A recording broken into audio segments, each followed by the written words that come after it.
Amiga, e filhos, como estão os planos? Eu me deparei com um vídeo seu no YouTube há alguns 3 meses falando, gente, tá chato essa pergunta. É porque é uma pergunta bem frequente. É bem frequente, eu sei. Desde que eu me casei também. Agora deu uma calmadinha, assim. Mas... Deu? Ai, que bom. Daqui a pouco volta. Não se acostume. Eu sempre falei que eu queria ter filhos lá pelos 30 anos. Então, agora eu cheguei nos 30. E também quando a casa ficasse pronta. Porque, né, é muito gasto, é muita coisa. Sim. E uma demanda mental mesmo, né? E Você tá voltada pra isso. O processo de se mudar, se adaptar. Então, a gente curtiu e tá curtindo bastante a casa. E agora Tá nas mãos de Deus. Tá nas mãos de Deus, Eu me sinto bem, não pronta, eu acho que a gente nunca se sente pronta, mas eu acho que eu tô numa fase legal, Tranquila. assim, sabe? Tanto de casal, quanto de rotina, financeira, que eu me sinto assim, pode vir. Ai, que delícia. Vai ser lindo, Sim. vai ser uma bênção. Tô animada. Vai ser maravilhoso. Estamos animadas também pra acompanhar de tudo. Falando em Deus, eu queria que você contasse pra gente, acho que eu nunca vi você falando muito sobre isso, né, na internet, mas como você vê Deus, a criação, se você percebe ele falando com você ao longo do dia, tipo, qual é a expressão do divino? Você tem fé? Tá. Como se expressa, assim, Deus na sua vida? Eu acho que eu nunca falei disso mesmo, porque eu não sei muito bem ainda. Eu acho que eu ainda tô numa fase...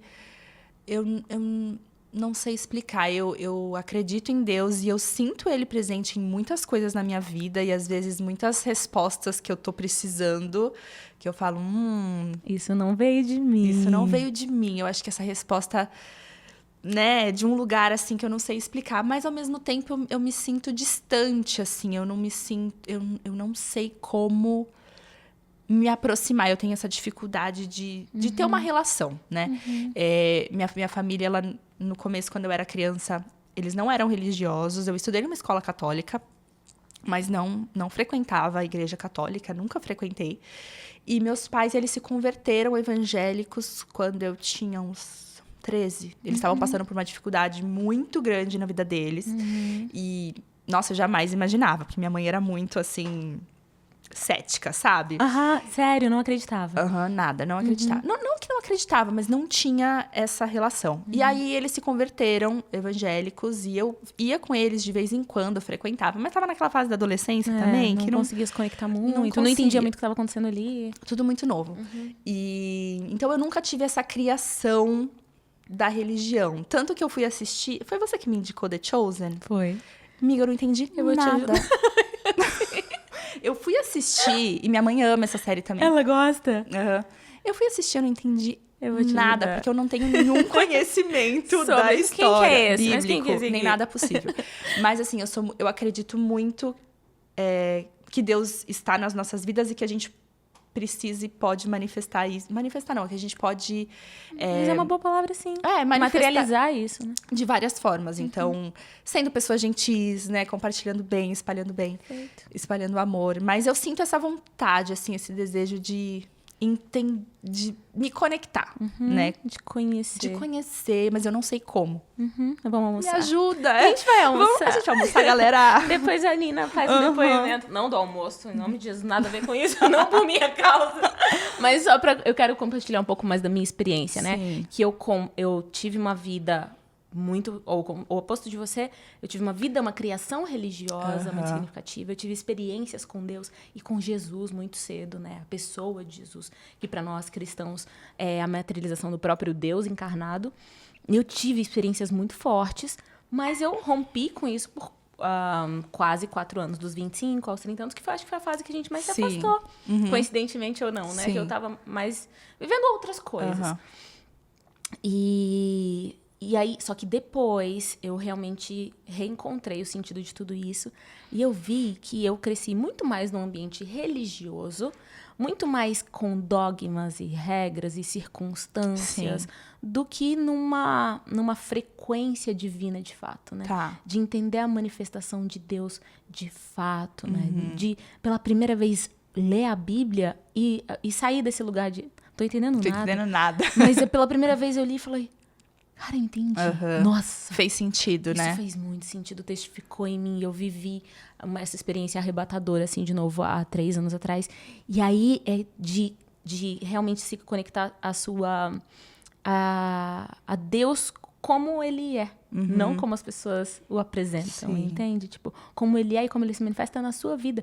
Essa palavra que você usou é perfeita, porque, de fato, eu consigo ver manifestações de Deus na sua vida por você, por ser quem você é, por agir como você age, por não ter... É uma coisa que eu sempre falei muito pra Nayara, que era um extremo oposto, né? Na verdade, a Nayara era agnóstica, ela não acreditava e todas essas coisas. E aí ela engravida, se torna mãe e fala, eu tô tendo experiências com Deus. Eu falo com Deus o tempo todo, eu recebo respostas sobre isso e tal. Mas mesmo antes, e mesmo sem religião, eu conseguia ver as manifestações de Deus na vida dela, pela maneira como ela tratava as pessoas, por como ela pensava, por como ela se preservava. E eu falava, Nai, você não acredita em Deus, mas ele acredita em você. Ele te conhece. Ele te conhece. O Gui, ele é muito mais religioso do que eu, a família dele é católica. E ele é muito mais, assim, às vezes ele me puxa, sabe? Ele reza todos os dias e ele vai na missa.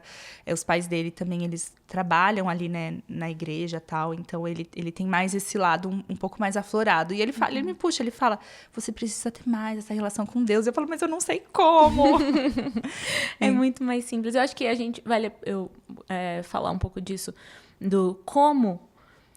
Porque é você no seu quarto... se conectando, abrindo o seu coração, acreditando ou não que ele tá ouvindo, isso não interessa. Deus não tem um ego que... isso eu não falo necessariamente pra você, mas pra quem tá ouvindo e tem essa mesma pergunta. Deus não tem um ego de, eu não vou usar o nome certo, eu não estou com a roupa certa, eu não estou com a conduta certa. Deus não se constrange com o estilo de vida que a gente leva, sabe? Porque ele sabe que tudo que tiver fora do que ele realmente tem pra nós é só falta de conhecer mesmo, de acessar e de experimentar. A palavra é essa. Experimentar. Deus nunca quis ser apresentado como Deus, mas finalmente como Pai, a paternidade do Criador, que gerou filhos e que ama todas essas coisas. E qual foi a necessidade de Jesus vir e morrer, sabe? É tudo realmente... Parece muito complexo, mas ele é totalmente pautado no amor. A gente que complica, né? A gente complica. A gente complica porque a gente quer criar versões de Deus que se comuniquem com nós mesmos. E até aí, eu acredito mesmo que Deus vai usar uma linguagem específica para cada pessoa, de acordo com as experiências de vida que ela teve. Né? Senão ele não seria um bom comunicador. Todo mundo sabe que isso é básico. Então, se Deus não tivesse essa destreza... E foi necessariamente isso que Jesus veio fazer aqui. Traduzir Deus como um homem. Porque Deus era ainda é para muitas religiões, mas para os cristãos Deus era uma incógnita muito grande, porque ninguém conseguia ver o rosto dele, não sabia qual é o nome dele, etc.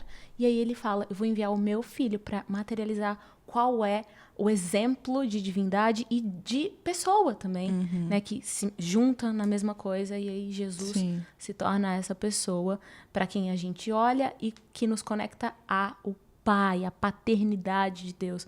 Porque o Deus criador... Você não precisa ser cético para não acreditar em Deus. É o oposto. Tipo, as coisas são muito complexas. Os animais são muito complexos, os mares são complexos, as flores são complexas. É tudo muito maluco. E então você tem que pensar, não, existe uma mente por trás disso. Uma mente maior e mais complexa. Algo maior do que nós, né? Tem porque que ter. É inexplicável, né? Exato. Acho que quando a gente tá num lugar muito bonito, por exemplo, que a gente vê uma paisagem, a gente fica... Meu Deus! Né? Meu Deus! É tudo muito maior do que a gente, né? E você tem esses olhos para ver. Isso é um dom. É uma dádiva. Porque você tem esses olhos para ver, independente de como foi apresentada a religião para você, o acesso que você teve em relação a isso. Então, isso já é dom de Deus. Né? E é isso, é mais se conectar com a paternidade que você tá logo ali. Eu vou ver The Chosen, e aí a cada episódio eu vou falar, então, no tá episódio bom. 1. Eu acho. Eu queria propor que a gente lesse o livro que eu vou te dar juntas. Boa. Tipo, a gente vai conversando, vamos ler tal capítulo hoje. Tal. Não entendi nada disso aqui e tal, porque ele é bem poético. Tá. Mas é muito lindo. Legal. Que é Cristianismo Puro e Simples, né? Vão ficar curiosos.